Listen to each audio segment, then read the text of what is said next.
Welcome to the channel. We're getting ready to dive into another tarot card. And if you've been following along with this series of me going through every single card in the tarot deck, kind of doing a little bit of a deep dive, something that was inspired by Esther from Mindful Tarot, and many thanks to her. This challenge was what finally got me to really dig deep and study the tarot in a much more organized and regular way. And it's also what inspired me to finally get this channel started and off the ground and share with you a little bit more about how I use tarot cards to inspire my fiction writing.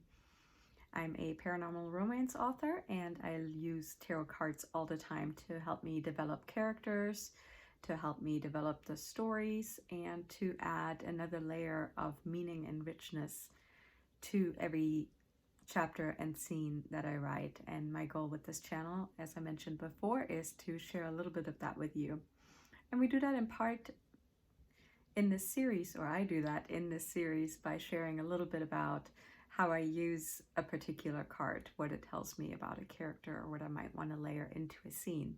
So with all of that said, let's dive in. I'm super excited about today because this is one of, if not the favorite card in the entire tarot deck, and not just in this traditional Rider-Waite-Smith depiction, but in just about every tarot deck that I own or that I have seen, and that is the Nine of Pentacles. Isn't she amazing? Doesn't she look just confident and assured of herself, and basking in the glory of everything that she has created? Which kind of brings us neatly into the definition of this card. It's really all about success, about confidence, about prosperity, and about independence. You can really see it took a lot of hard work and discipline, but also a strong will and some creativity, kind of depicted here by the falcon that she's carrying. It took all that, but she has created everything around her. If you look closely, there is a building in the background, her castle, her home, her villa, her residence. And of course, she has all this abundance around her. She's touching one of the pentacle coins. She's wearing this luscious robe, and she just stands there in all her confident glory. She's living the good life that she's created for herself.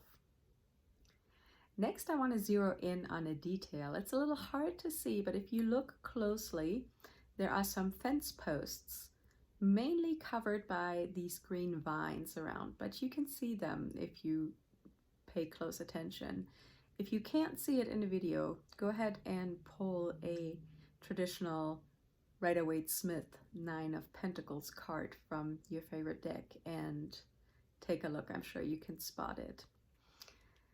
So this fence kind of speaks to me of the need for boundaries, for setting boundaries, to protect your time and your energy so that you can build everything you truly want. If we don't set boundaries, it's all too easy for life to take over, for other people to grab at our attention, for time to just get away from us, and we don't have the time to do what it takes to build what we want. And kind of part of that, and let's go back to the card, is to be able to set those boundaries, we have to get very clear on our goals. And I think that's where the falcon comes in. He can sort of fly up and give her a bird's eye view of her situation and everything, where she's at, what she needs to do. And he can help her, and he probably did help her get very clear on her goals and where she wanted to be, which is the moment that we see depicted here in the card. So that's kind of more the traditional tarot meaning, or at least my interpretation of that. Now let's talk a little bit about how I might use this card in fiction writing.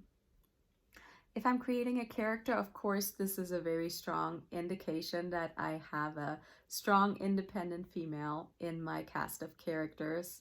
Somebody who's standing in her own power. She's confident, she's accomplished, and she can take care of herself. And depending on where this card shows up in my spread, it might indicate that she's already there, that that's her throughout the story. Or it could mean that this is the person she needs to become. So maybe she's not as confident as she should be. Maybe she's not standing in her own power. Maybe she's not even independent at the beginning of the story. But to find her happily ever after, I'm a romance writer, and that is always the goal to be reached before we type the end. We want everybody to be happy and in love. So that could indicate that this is who she needs to become to make that happen, to find her own true happiness. This card could also kind of spark an idea of having somebody, either male or female, who is lonely. You know, we notice that she is the only person depicted in here. There's all this wealth and abundance, but nobody but the bird to share it with. It could also be somebody that has all the finer things in life, but again, nobody to share it with. It could also be somebody that maybe stands apart from the community because of their wealth, because of the way they dress, because of some other circumstances. You know, somebody who does not feel part of the community. This could be something of their own doing, or it could be some external circumstances. And then if I'm kind of using this card just to layer a little bit of extra interest into a scene or a chapter, or as I'm developing the story overall, you know, this can spark all kinds of ideas. The first one is that maybe I will include a pet. You know, she has this falcon as her companion, but that doesn't mean my character couldn't have a dog or a cat or a hamster or a guinea pig or a rabbit. You know, my character could have some sort of pet companion that helps him or her throughout the story. The other thing I thought is I really love her robe, her dress, her gown here. And that kind of got me thinking about, you know, where else do we wear a robe?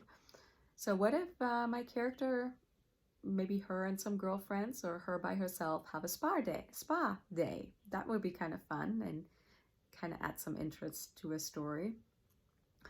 Or it could be the idea of just taking some time alone, driving off into the vineyards, out into the country, to just have some time to think and for him or her to find themselves. So there's a lot to dig in here. I'm sure if I took the time and dug a little deeper, or had it show up for a particular character or for a particular chapter, there's even more I could dig into. I hope you have enjoyed this, getting to spend a little bit of time with the Nine of Pentacles today. If you did, please give this video a thumbs up. And if you're enjoying these kinds of videos and you want to dive deeper on the rest of the cards in the tarot deck with me, check out the playlist and please subscribe to the channel. I always appreciate it. And I would love to hear what you think of the Nine of Pentacles. Is it a favorite of yours as well? If not, what is your favorite card in the tarot? And tell me a little bit about what you think about this card and what it means to you. I'd love to hear from you. That's it for today. I'll be back tomorrow with the Ten of Pentacles. I'll see you then.